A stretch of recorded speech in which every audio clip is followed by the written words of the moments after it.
Maraming mga kabataan ang naghahangad na makapagtapos ng pag-aaral. Ngunit, hindi nila ito magawa dahil na rin sa hirap ng buhay na kanilang nararanasan. At isa na dito ang dalaga na si Stacy. Magawa kaya niya matapos sa kanyang pag-aaral sa gitna ng pagiging kapos nila sa pera at sa mga problemang kinakaharap niya?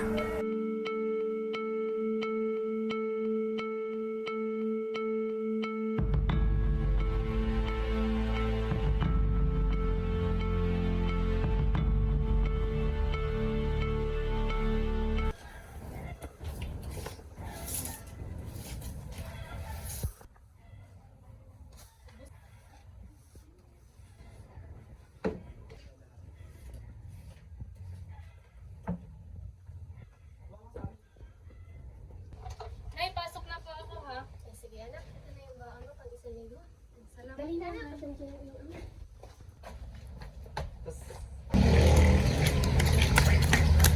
Uy, hintayin niyo naman ako! Uy, alam niyo ba, parang gusto ko na lang tumigil sa pag-aaral. Nahihirapan ako sa sinanay sa paglalaba. Kinukulang na rin ang aking pang-tuition.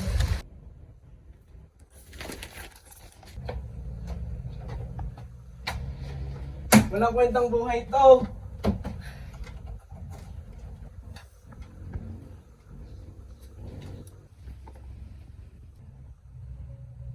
Asan ang alak ko?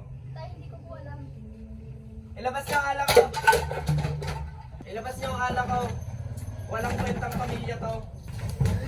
Oh, tara na anak. Nay, si tatay ko nabawala doon.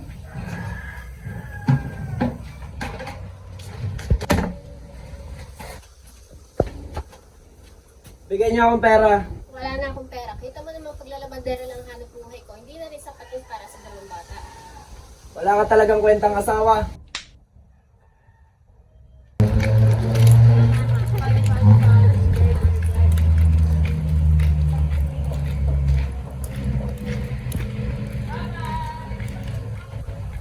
Ano yun?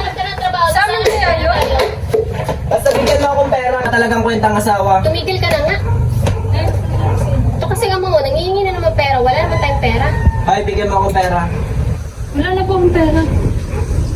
Tumigil ka na sa pag-aaral. Wala kang mararating sa pag-aaral na yan. Mga wala kayong kwenta. Tapos ang pambubugbog na nangyari sa pamilya ni Stacy, may bago na namang hindi maganda ang mangyayari sa buhay nila. At ito ay ang biglang pagkamatay ng kanyang ama. Panibagong problema na naman ang kakaharapin niya. Makayanan pa kaya niya ang lahat ng nangyayari sa buhay nila? Para ba't ang taas mga nang tumagay? Ang dami pa rin problema sa bahay, tapos dapat ang anak ko pinapatigil na sa pag-aaral. Ba't kami basa? Binubugbog kasi ako sa bahay. Gusto rin akong patigilin ng tatay. Okay lang yan. Magiging maayos din ang lahat. Pagkatapos ng pakikipag-usap niya sa kanyang mga kaibigan, sumunod naman ang kanyang guro at siya ay pinuntahan sa kanilang bahay. Tao po, diyan po ba si Stacy? Ayaw po pala ma'am. Pasok po kayo. Bakit ilang araw kung hindi pumapasok? Nagka-problema po kasi dito sa bahay. Gusto rin po akong patigilin ng tatay. Oh, bakit may pasa ka? Pwede ka naman mag-open up sa akin. Mapagkakatiwalaan ko po ba? Oo. Binubugbog po kasi kami dito sa bahay. May alam akong part-time job para sa'yo. Willing ka ba? O pare, ano nangyayari sa'yo? Pare! Pare, ano nangyayari sa'yo? Pagkatapos na nangyari sa ama ni Stacy, inaalala niya muli ang kanyang ama. Biglang sumagi sa isipan ni Stacy ang kanyang ama na sumakabilang buhay na. Kahit na marami itong nagawang mali sa kanila, kabilang na ang mga pangbubugbog nito, ay hindi pa rin niya maiwasan na malungkot sa pagkawala nito. Labis siyang nalulungkot sapagkat maaga itong nawala na hindi nararanasan ang marangyang buhay na gustong iparanas ni Stacy sa pamilya niya. Hindi na rin niya nagawang magpaalam at ang magpasalamat nung nabubuhay pa ang kanyang ama. Gusto niyang magpasalamat na kahit marami mang hindi maganda nangyari sa kanila, ipinili pa rin itong buhayin siya sa mundong ito at hindi palaglag nang nasa sinapupunan pa ng kanyang ina dahil na din sa hirap ng buhay. Bagamat wala ang kanyang ama, kailangan niyang ipagpatuloy ang buhay niya at ang makapagtapos ng pag-aaral upang makamit ang mga ninanais niya sa kanyang buhay. Makalipas ang ilang buwan, may magandang nangyari sa buhay ni Stacy. At ito ay ang scholarship na siya magiging daan upang maging matagumpay si Stacy sa kanyang buhay. Diba may pinag-usapan tayo about sa scholar? May slot pa ba? Oo, meron pa. Kaso isa na lang. May kakilala ka ba? Oo, may kakilala ako. Matalino siya at alam ko makakapagtapos siya ng pag-aaral.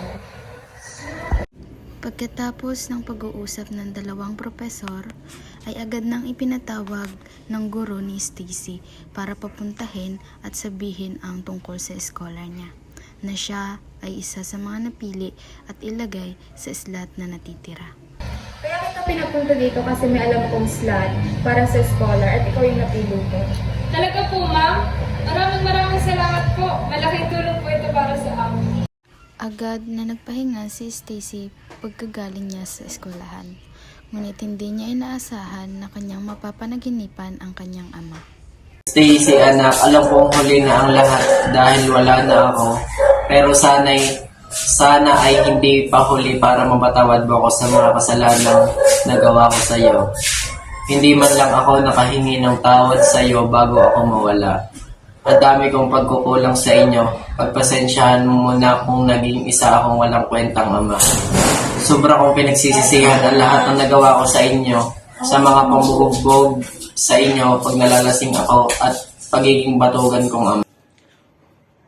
Sobrang pinagsisisihan ko yung sinabi ko sa iyo noon na tumigil ka sa pag-aaral mo dahil alam kong may mararating ka sa buhay mo. Alam kong matalino kang bata at di ko man nasasabi. Proud ako sa mga achievements na natanggap mo. Sadyang nalason lang ang utak ko dahil sa alak at sa inyo ko pa binunton ang galit ko. Sa mundo dahil sa pagiging mahirap natin, anak, gusto ko lang sabihin sa iyo na ipagpatuloy mo ang pag-aaral mo at huwag kang susuko sa buhay. At alam kong makakayanan mo ito. May tiwala ako sa iyo, anak. Nagpapasalamat ako sa iyo dahil sa pagiging mabuti mong anak. Di ko man ito masabi, nabubuhay pa ako, pero mahal na mahal ko kayo.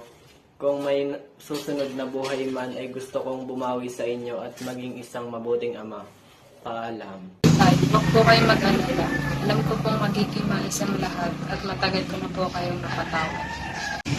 Masyado po kayong maagang nawala. Binigla niyo po kami. Hindi ka man naging mabuting ama sa amin. Nagpapasalamat pa din po ako sa inyo. Salamat po kasi dinalaw niyo ako. Mas naging maliwanag po ang lahat sa akin. Huwag po kayo mag-alala. Gusto ko pong ipagpatuloy ang pag-aaral ko at makabawi sa inyo ni Inay kahit wala na kayo. Hindi man lang po ninyo naranasan ang makakayat na kitang lalo para sabitan ako ng ito. Gusto ko pa pong ipagpatayo ang magandang bahay ang pamilya natin. Pero maaga kayong mawala at tayo. Pangako po, bibigyan ko ng maginhawang buhay si nanay at ang kapatid ko. Hindi ko po kayo pinagpili. Salamat po, Ita. Sa sunod-sunod na nangyari at paghihirap ni Stacy ay nagawa niya pa ritong malagpasan kasama ang kanyang pamilya. Sadyang ang mabaitang dalaga dahil sa kabila ng pagmamalupit ng kanyang ama ay nagawa niya pa rin itong mapatawad kahit nasa panaginip lamang.